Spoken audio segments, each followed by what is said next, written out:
दोस्तों नमस्कार। चुनाव जीतना है तो आपके पास पैसा होना चाहिए, यानी पॉलिटिकल फंडिंग के रास्ते खुले होने चाहिए। वो पैसा कहीं से भी आए, लेकिन उसको चुनाव में झोंक दिया जाए और सत्ता को अगर आप चुनौती देते हुए सत्ता पलट करना चाहते हैं तो पॉलिटिकल फंडिंग का दायरा बहुत बड़ा होगा। शायद इसीलिए भारत में 2014 का चुनाव अपने आप में सबसे महंगा चुनाव था। उस चुनाव को लेकर इस देश के भीतर विपक्ष की राजनीति जिस तरीके से प्रचार कर रही थी, उसमें यह सवाल वाकई उस वक्त बड़ा हो गया था, इतना पैसा कौन दे रहा है, इतना पैसा कहां से आ रहा है। कॉरपोरेट ने अपनी झोली खोल दी थी और यह भी था कि जो विदेशी फंडिंग थी वह भी उस दौर में सबसे ज्यादा थी।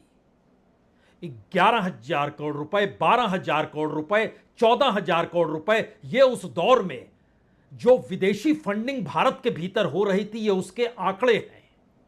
और ध्यान दीजिए, 2014 में सत्ता जब पलटी तो सरकार इसको बाखूबी जान गई, समझ गई। इस देश के भीतर जो भी राजनीति होती है वो पैसे पर टिकी होती है। इसीलिए यह माना गया और आज भी विपक्ष की राजनीति, खास तौर से जो बिहार और यूपी के क्षत्रप हैं, वो ये जानते हैं और मानते हैं कि दरअसल नोटबंदी ना आई होती तो उनकी राजनीति पर कोई रोक लगा नहीं सकता था। नोटबंदी आई और एक झटके में बिहार और उत्तर प्रदेश के क्षत्रप और उनकी राजनीति एक झटके में गायब हो गई, यानी कैश की राजनीति गायब हो गई। और यह सवाल बड़ा हो गया इस देश के भीतर, अब राजनीति करनी है तो पैसा आपके पास होना चाहिए।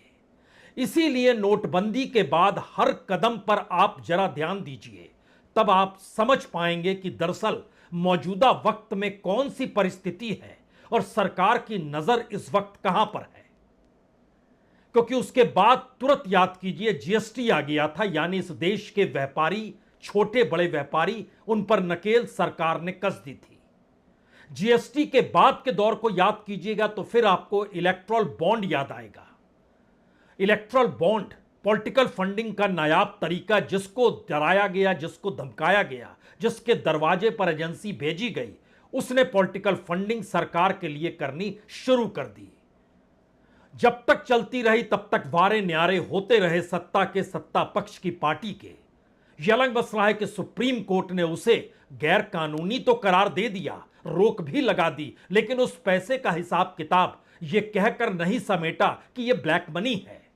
जी, राजनीति ब्लैक मनी पर सवार हो चुकी थी, लेकिन उसके ठीक समानांतर पॉलिटिकल पैसा रुकना नहीं चाहिए। और याद कीजिए, उसी दौर में बैंकों के जरिए जो आरबीआई सरकार को डिविडेंड देती थी, उसकी एक सीमा रेखा 50,000 करोड़ रुपए थी। उससे ज्यादा आरबीआई सरकार को नहीं देगी, लेकिन उस वक्त जलान कमेटी बैठाई गई और फिर उस सीमा को तोड़ दिया गया। और उसी का असर रहा कि इस बरस सरकार को 2,78,000 करोड़ रुपए डिविडेंड के तौर पर मिले।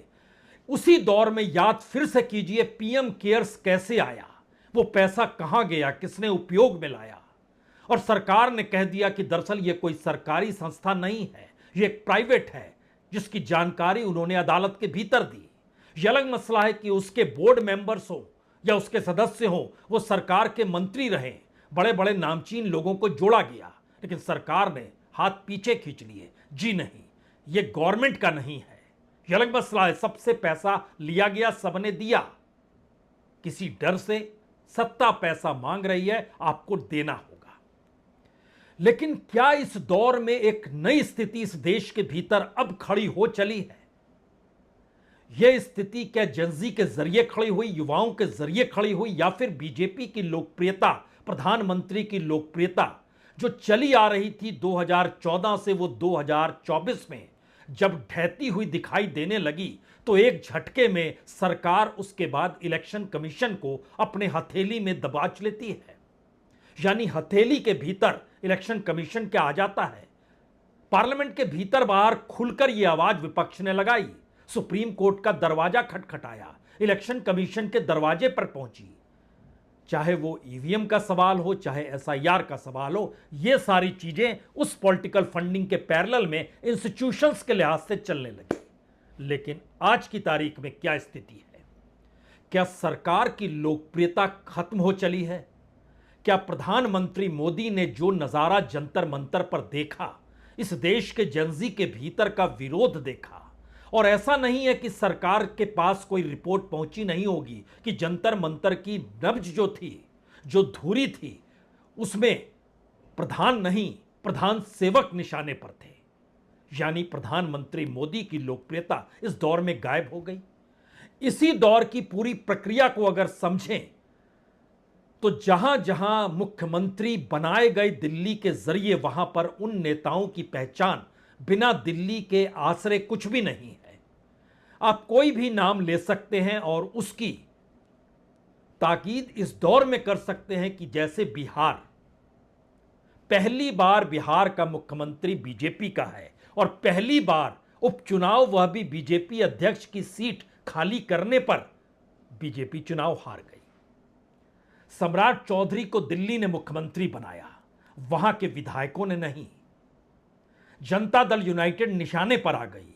वो कंगाल तो उसी वक्त हो गई थी जब नोटबंदी आई थी। आरजेडी भी कंगाल उसी वक्त हो गई थी। समाजवादी पार्टी के पास भी लाले पड़ गए थे और बीएसपी तो पूरे तरीके से कंगाल ही हो गई, जिसका जिक्र उस दौर में बाखूबी फैक्ट्स के साथ हुआ है। लेकिन आज जिक्र इस बात का जरूरी है, क्या सरकार को अब खतरा मंडराने लगा है? वो राजस्थान हो, वो मध्य प्रदेश हो, वो छत्तीसगढ़ हो, वो बिहार हो, यानी हिंदी पट्टी के भीतर इस वक्त बीजेपी की लोकप्रियता हाशिए पर है। प्रधानमंत्री का अपना चेहरा हाशिए पर है। और अगर इस दौर में जेनजी एक बड़े वोटर की शक्ल में खड़ा हो जाएगा तब क्या होगा? और जंतर मंतर पर यह आवाज बाखूबी उठी है। तो क्या इसीलिए अब पहली बड़ी लड़ाई या कहें पहला बड़ा निर्णय सरकार खुद लेने की स्थिति में आ गई और उसने अब तय किया है कि जो विदेशी पैसा भारत में आता है, जो 2011-12-13 में बहुत ज्यादा आया था, इस वक्त भी आ रहा है और पिछले बरस वो 23,000 करोड़ रुपए भारत के भीतर आए हैं फॉरेन। जो फंडिंग तो ना कहें, उसको एफसीआरए के तहत लाया जाता है, यानी फॉरेन कंट्रीब्यूशन रेगुलेटरी एक्ट के तहत वो पैसा आता है। वो विदेशी चंदे के तौर पर आता है, विदेशी कॉरपोरेट के आश्रय जो सीएसआर का 2% होता है वो निकल कर आता है। बीते बरस जो पैसा आया वो 22,963 करोड़ का है और उससे पहले 27,000 करोड़ रुपए भारत में आए थे। अब भारत सरकार को यह लगने लगा, या कहें मोदी शाह को यह लगने लगा है, अगर यह पॉलिटिकल कंट्रीब्यूशन के तौर पर इस देश के भीतर चल निकला तो उनकी सरकार तो डगमगा जाएगी। कॉरपोरेट का पैसा, कॉरपोरेट के संबंध और कॉरपोरेट पर सरकार का शिकंजा, इन तीनों परिस्थितियों को एक साथ इस रूप में समझिए।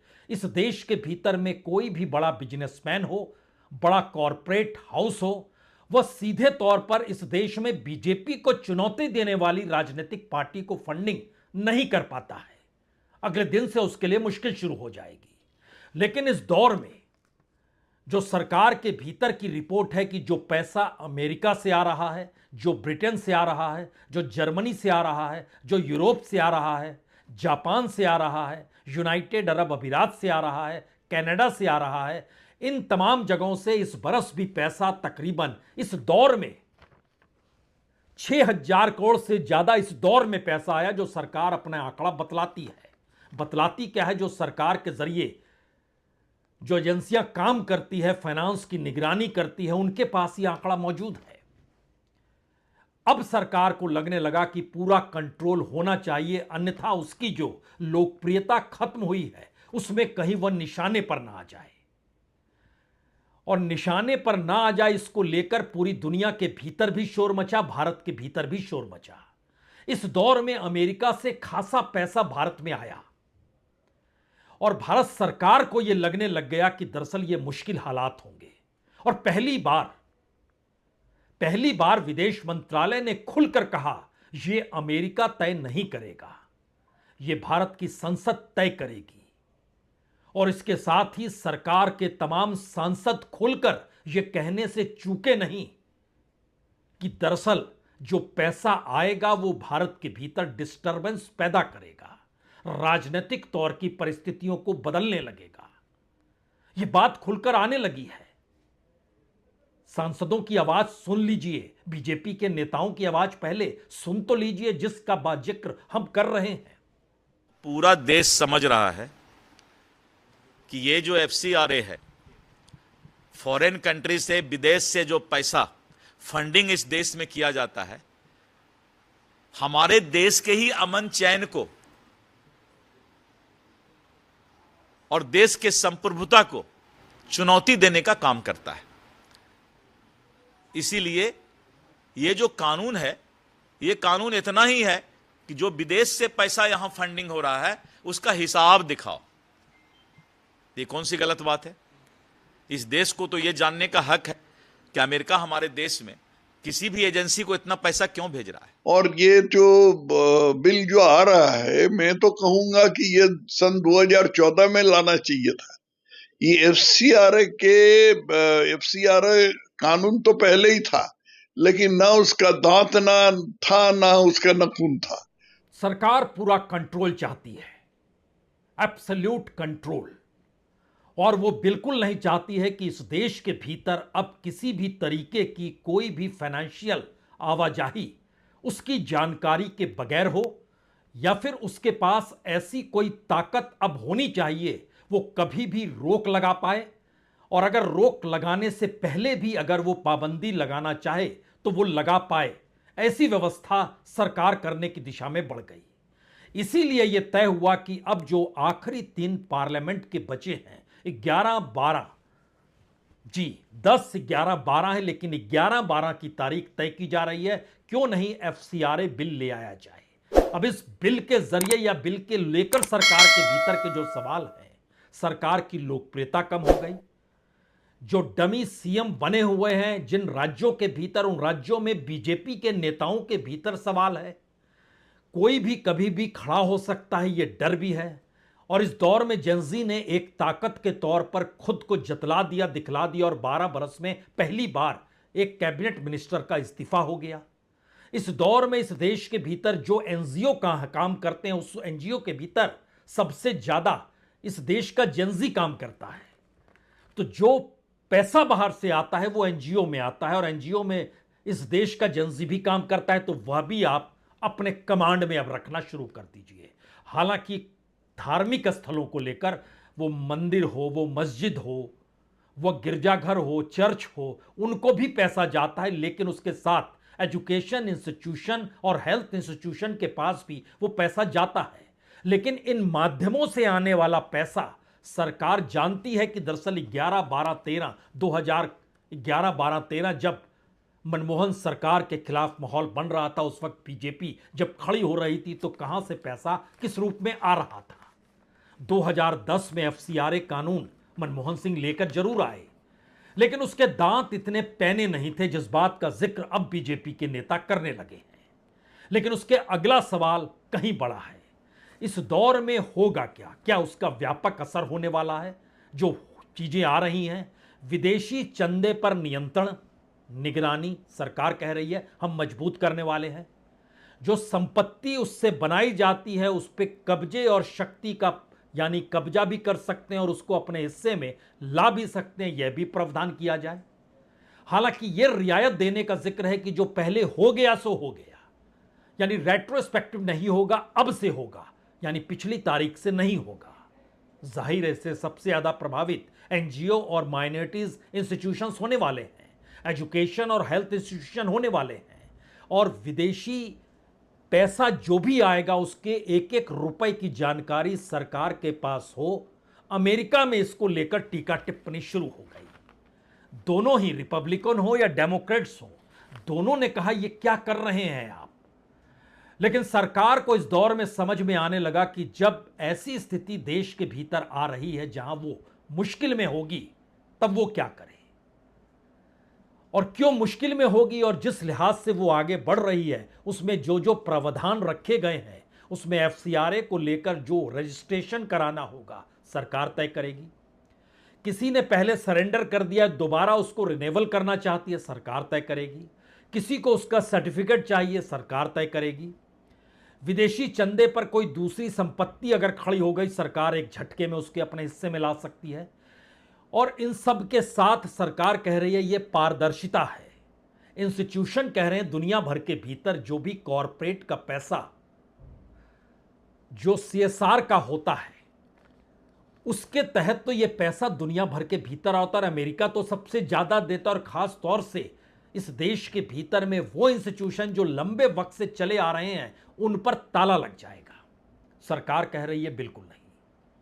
अब सवाल है, सरकार ये कह रही है, लेकिन अगला सवाल अब कांग्रेस ये कहकर उठा रही है, आरएसएस के पास पैसा कहां से आता है? आपने उसको देखा, समझा, परखा है? यह भी कह रही है कि दरअसल इस तरीके का कानून ऐसे माहौल में लाना, यह मैसेज बहुत साफ है कि दरअसल आपकी निगाहें कहां पर है और आप कहां फंस चुके हैं। और आप जो इस देश के भीतर एब्सोल्यूट कंट्रोल चाहते हैं वो सिर्फ अपनी गद्दी को बचाने के लिए चाहते हैं। कांग्रेस अब इस अंदाज में है, यानी पार्लियामेंट के भीतर टकराव होना तय है। लेकिन नायाब सवाल यह है कि बीजेपी की परिभाषा और कांग्रेस की परिभाषा और इस दौर की राजनीतिक परिस्थितियां और जेनजी का खड़ा होकर सोशल और पॉलिटिकल ट्रांसफॉर्मेशन की दिशा में देश को ले जाकर खड़ा करना और कॉरपोरेट का आगे बढ़कर इसके हक में कहना, और उसके साथ साथ इस बात का भी जिक्र हो रहा है कि भारत का जो कॉरपोरेट है वो सीएसआर यानी जो उसकी कॉरपोरेट सोशल रिस्पॉन्सिबिलिटी का पैसा आता है वो ज्यादातर पैसा आरएसएस के पास जा रहा है। और आरएसएस इस देश में जो भी काम करता है उसमें सीएसआर का ही पैसा है। और इसी के मद्देनजर दुनिया भर के कॉरपोरेट उसी तर्ज पर अलग अलग इंस्टीट्यूशंस को पैसा देते हैं। यहां पर ब्रेक नहीं, वहां पर ब्रेक। इन कॉरपोरेट पर दबाव कि हम इस लिहाज से काम कर सकते हैं। जरा कांग्रेस की बात सुन लीजिए। We told our concern very clearly. LOP told very concern very strongly that FC and party stand is very clear and your opposition stand is very clear on that. They cannot bring FCRA in that old format at all. Because it is against the, because RSS can do anything, but no other NGO. This mindset cannot be approved. Therefore, we will oppose it very strongly. We are not going to allow them to pass that type of इस प्रकार के वातावरण में जब माननीय गृह मंत्री और माननीय प्रधानमंत्री एक राजनीतिक हट और जिद के कारण संसद में आने को तैयार नहीं है, लोकतंत्र के मंदिर में आने को तैयार नहीं है, उस वक्त के दुराव और अविश्वास के माहौल में इस प्रकार की बिलों को लाना जानबूझकर आखिरी 2-3 दिनों 4 दिनों में, मैं समझता हूँ बिल्कुल गलत कूटनीति है, बिल्कुल गलत प्रयास है और ये धौंस की राजनीति हो। ये किसी रूप से एफसीआरए के बारे में नहीं है। ये कंट्रोल फ्रीक सरकार के द्योतक हैं जो कंट्रोल एक्सरसाइज करना चाहती है हर संस्था पे, और वो हर संस्था पे कंट्रोल इसलिए करना चाहती है जिससे कि